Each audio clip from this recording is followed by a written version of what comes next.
Hello everyone, glad to be back. Today is 12th of May, now it's almost 1:30, middle of the day by Moscow time. I'm Levan Gudadze and this is my first update today in which I will share all the main news that are making headlines in Russian media outlets and Russian language pages on different internet platforms. I will start with the Ukrainian special military operation, if I may.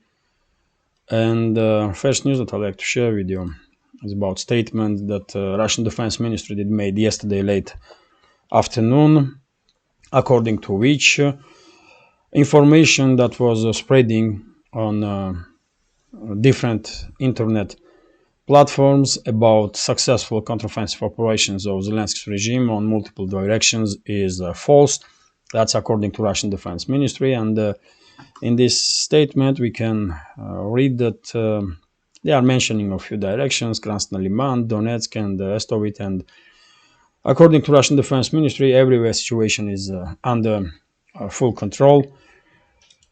But same time, yesterday afternoon, many sources did report that Zelensky's regime did conduct multiple counteroffensive operations, local-scale counteroffensive operations in the direction of Bakhmut, and they did manage to achieve some local-scale success. Nothing in extreme scale, but they did had local-scale success. And to be honest, so many respected channels did report about it that I have no reason to doubt this information, correctness of this information. I don't really understand why Russian Defense Ministry is denying this. Maybe they think that if they not acknowledge anything, it did not happen, or people will don't use the internet, or did not try to find out information independently. That's a question for leadership of Russian Defense Ministry, but basically we can say that yesterday, unfortunately, Zelensky's regime did manage to improve the positions on the flanks of Bakhmut on the left and right side.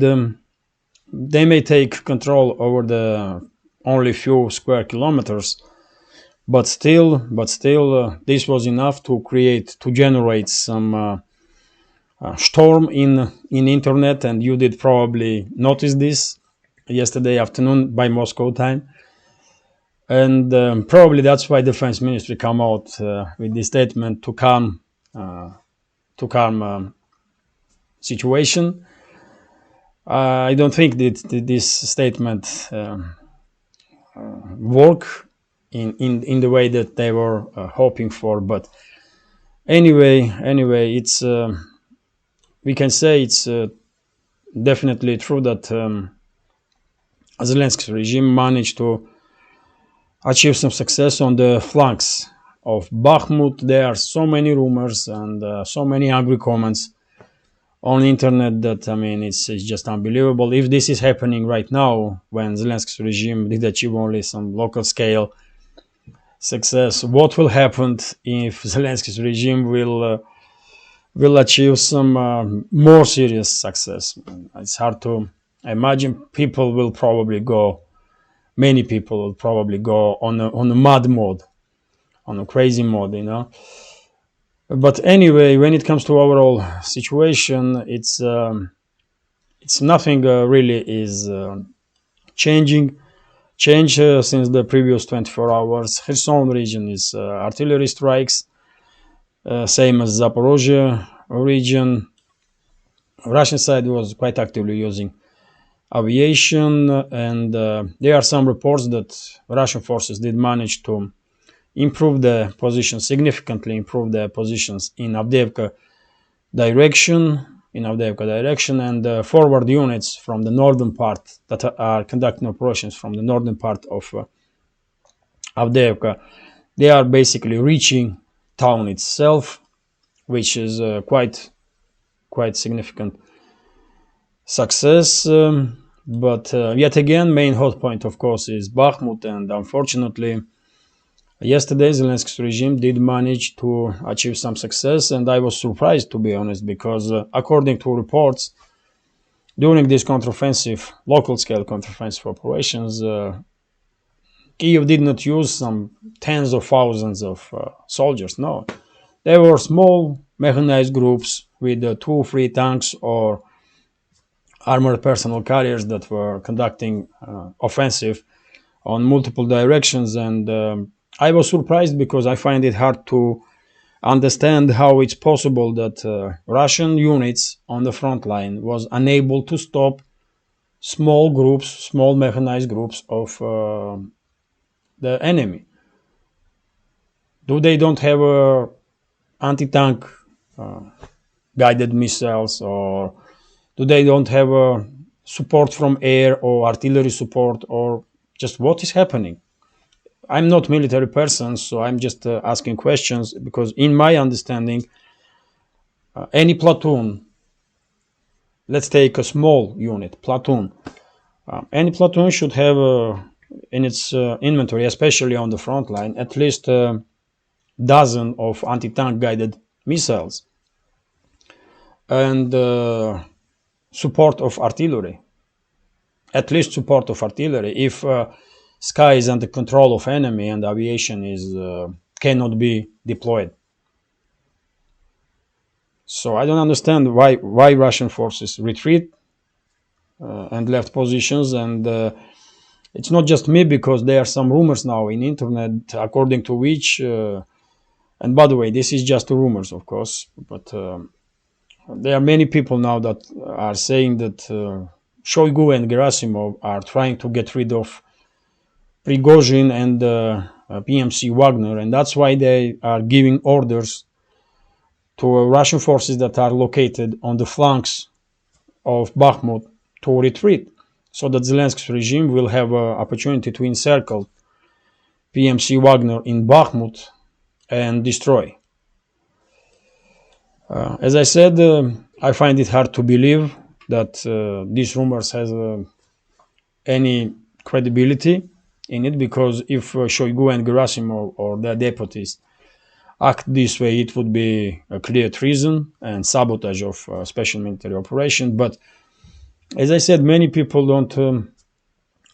Many people have questions. I mean, how it's possible that on Bakhmut direction, which is a hot point for so many months now, forward units of Russian armed forces are so ill prepared or so ill equipped or not capable to stop advances of Zelensky's regime. Small groups of Ukrainian armed forces. We are, as I said, we are not talking about some tens of thousands of Ukrainian military personnel that are charging on Russian positions. No, there were some small groups with 2 or 3 military vehicles, armored vehicles in their dispensary, or how you say it, in their hands. So yes, very strange situation, And yesterday, Prigozhin yet again remind us about situation in Bakhmut, and he did write letter to Shoigu, and let me read it for you, if I may. So Prigozhin is writing to Shoigu. Currently, the units of Wagner PMC control more than 95% of the settlement of Bakhmut and continue the offensive for its complete liberation. On the flanks of the Wagner PMC, where the units of Russian armed forces are located, the enemy has launched a number of successful counteroffensives, counterattacks. Given the difficult operational situation, as well as your many years of experience in combat operations, in this episode, Prigozhin is, of course, trolling Shoigu, because he don't have any combat experience, as far as I know. So, given the difficult operational situation, as well as your many years of experience in combat operations, I ask you to come to the territory of the locality, Bakhmut.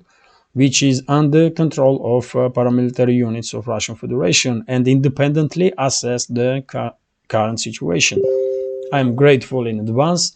I count on your consent. Well, I hardly believe that Shoigu will visit Bakhmut, to be honest, but yet again, this letter from Prigozhin seems like he has lost all hopes, because no matter how many times he did ask Russian Defense Ministry for proper support, he is not receiving, as I understand, this support. And well, probably it's time for Putin to intervene and deal with this situation, because, as I said, not just me are confused with everything that is happening, but also many other citizens of Russian Federation, and that's why these rumors are starting to gain some attractions, including rumors that Shoigu and his people in high command of Russian Defense Ministry are ordering retreat to Russian forces on the flanks of Bakhmut, to give Zelensky's regime opportunity to encircle PMC Wagner and destroy them. So according to these rumors, as I said, this way Shoigu and Gerasimov and the rest of them are trying to get rid of this PMC and Prigozhin.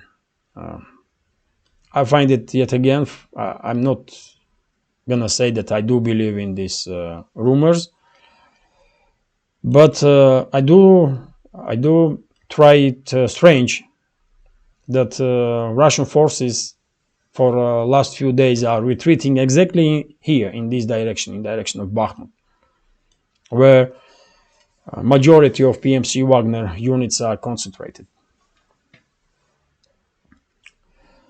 So I don't know what will happen. Yesterday there were some rumors that it's a large-scale counteroffensive that was announced by Zelensky's regime has begun, and there were some elements of panic even among some small number of internet users. But mainly society is calm. And as I said many times before, only way Zelensky's regime will have any significant success on the front line is if some sabotage will take place, sabotage of special military operation from within, and if Russian forces on the front line will receive orders to retreat. And as I understand, in Bakhmut, for example, even though Zelensky's regime achieved just a local scale success, at least for now, exactly this has happened. Units of Russian armed forces received order to retreat, and they did. And that's it. And by the way, according to latest news, today President of Russian Federation, Vladimir Putin, will conduct meeting of Russian Security Council during the second half of the day. And maybe they will discuss situation on the front line or around Bakhmut also. And after all, I truly hope that Putin will intervene in this ongoing conflict between leadership of PMC Wagner and Russian Defense Ministry, and somehow influence this situation so that there will be no distractions during this special military operation. Let's see what will happen. Let me continue now. And by the way, press spokesman of Putin, Dmitry Peskov, refused to comment on Ukrainian counteroffensive in direction of Bakhmut. He said that it's Russian Defense Ministry that will make comments about special military operation and the situation on the front line. And yes, I mean, what Peskov gonna say, really? I mean, he's not a military person, and yes. Let me continue now, and this is RIA Novosti's report, according to which this is yesterday's information that was reported after I did made first updates. So I will share it with you now, according to many media outlets, and this information was confirmed even by Defense Ministry of UK. London delivered to Zelensky's regime Storm Shadow long-range missiles. Range of these missiles are up to 300 kilometers, as I understand, maybe even more. And this missile probably will be used by Su-24 frontline bombers of Zelensky's regime, if they have any left. Because this is our air-to-ground missiles, as I understand, and they need a plane to be launched. Yet again, we have a statement from Peskov. He did react on this information that London delivered to Zelensky's regime long-range missiles, and he said that Russian side will react accordingly, and there will be some countermeasures. I don't know what he meant. He did not specify it, but that's standard answers from Russian side, from Dmitry Peskov. And to be honest, it seems like there is no more reason to ask anything anymore, Russian officials, because you can take any standard answer from I don't know, year ago, and just use that, because they are repeating themselves on daily basis. They are always saying that there will be some repercussions and there will be some strong answers, and no one see none of it yet.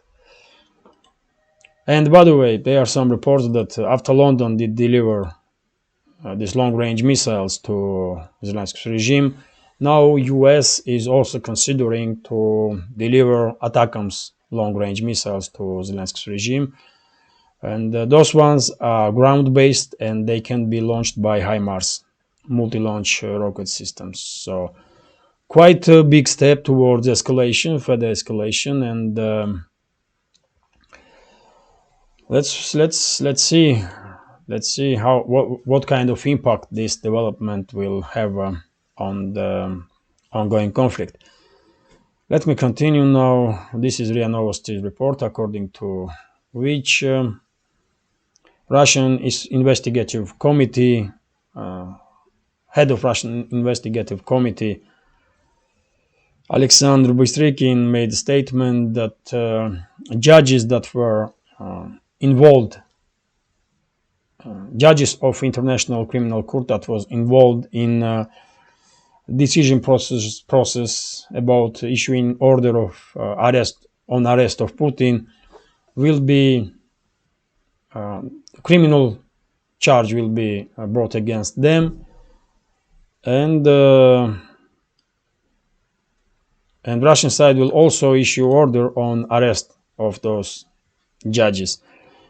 So basically, this game that has been started, provoked by Western elites, definitely are destroying international organizations like International Criminal Court, like Interpol, for example, because if Russian side will issue order on arrest of those judges, then Interpol has to arrest them. But of course, Interpol will not do nothing.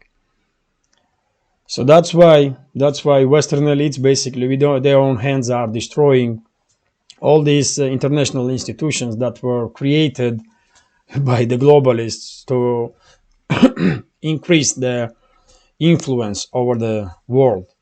But now, because of their crazy policies, they are destroying very same international institutions.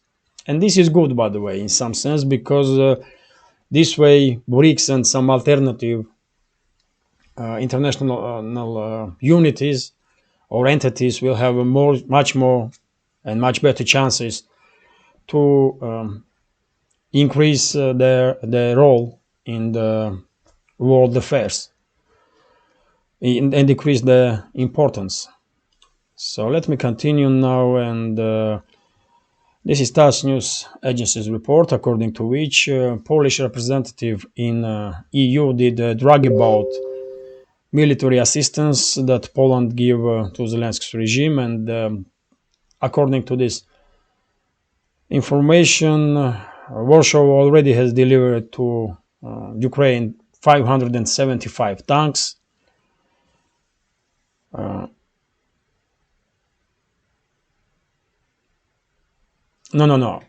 Excuse me.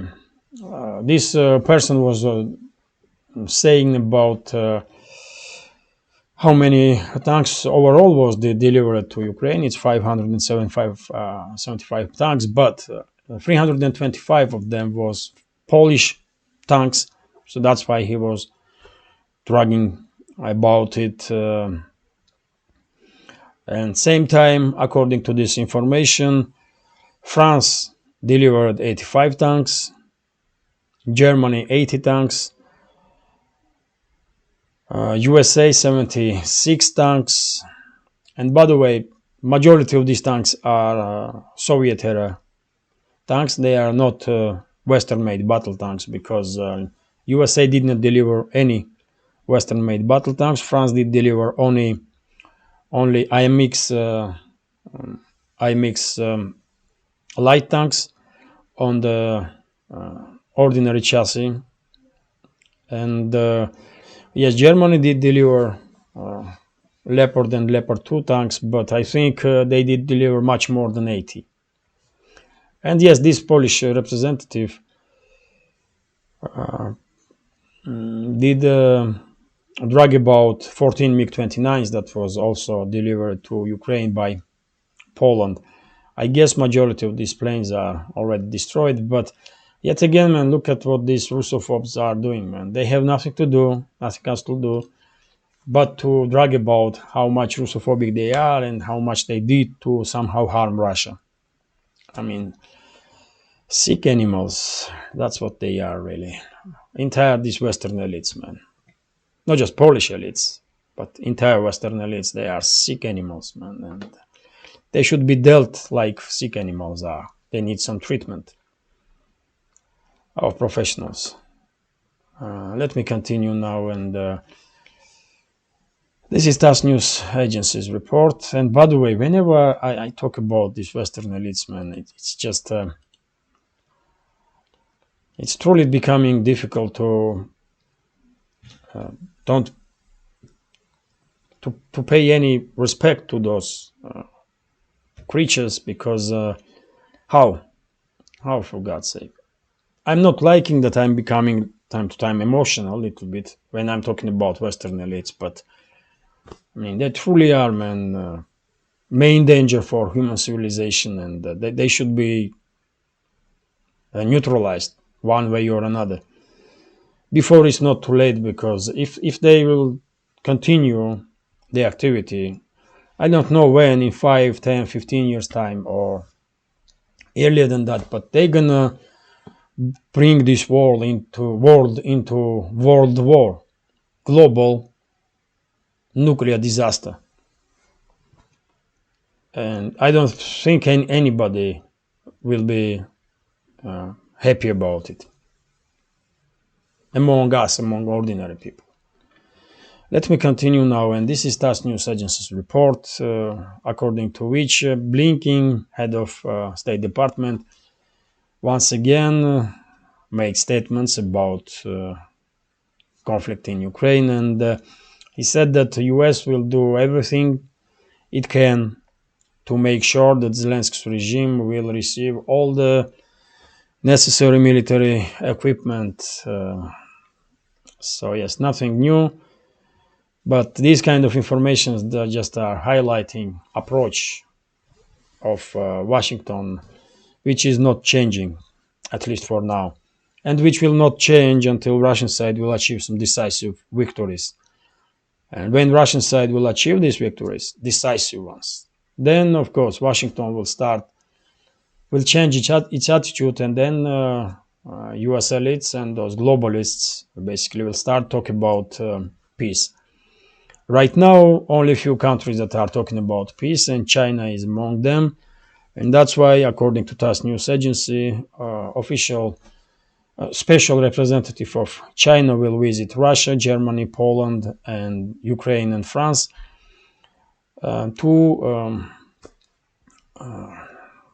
promote peaceful necessity of peaceful negotiations and to prepare ground for beginning of peace talks. But yet again, as I said many times before, man, no matter how much Beijing or any other capital or leadership of any other country gonna try to push this narrative of peace, as long as Washington and London are not willing to participate, there will be no peace in Ukraine, because Zelensky's regime entirely controlled by Washington and London.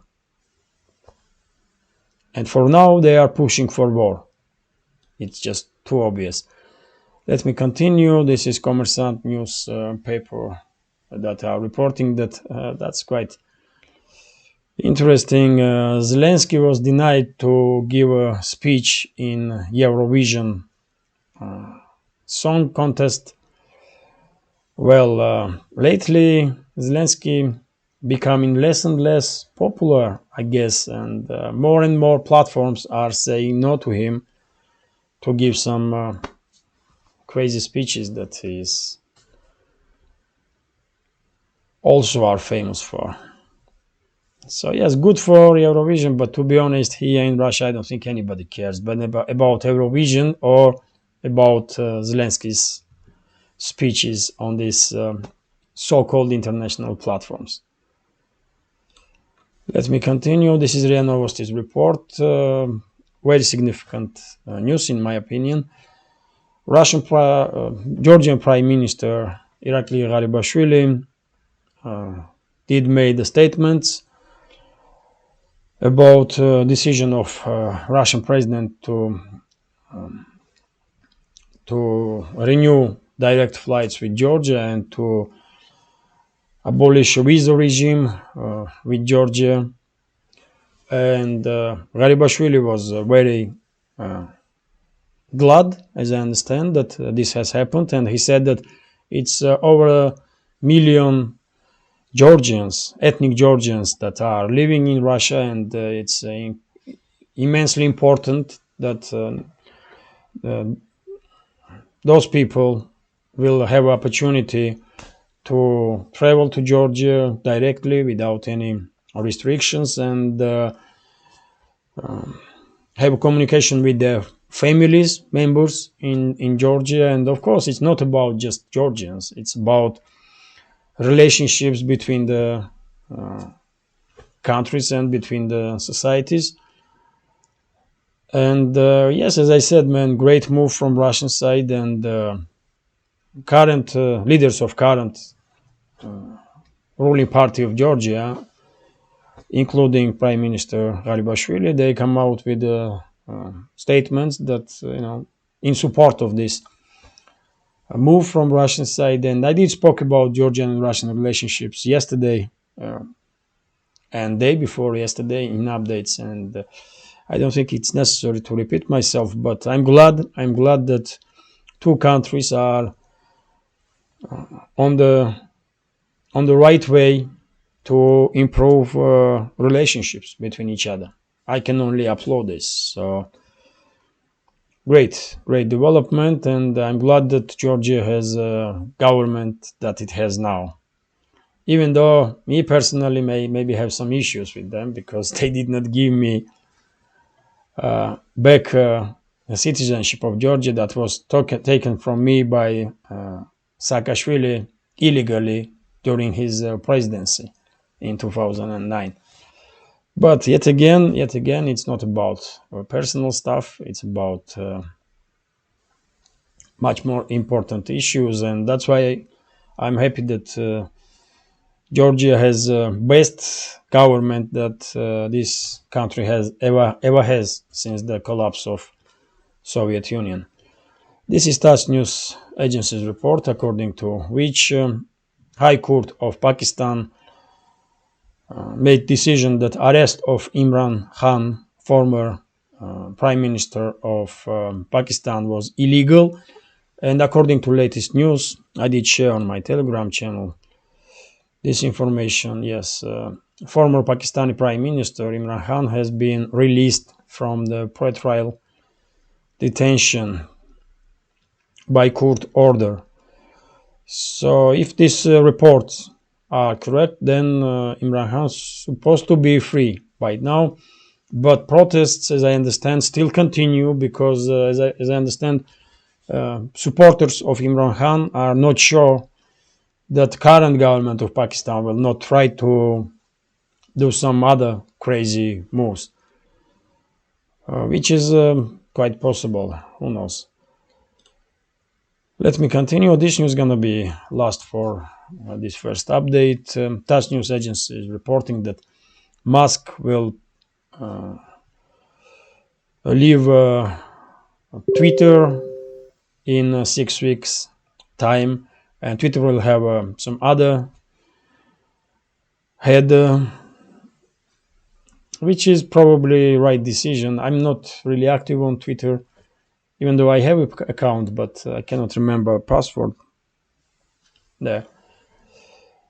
But basically, yes, I mean, Elon Musk has much more interesting stuff to do in SpaceX, in some other projects than Twitter is. So it was logical, probably, decision to step away and give some other people opportunity to run this company. Main thing is to make sure that Twitter will stay, at least try to be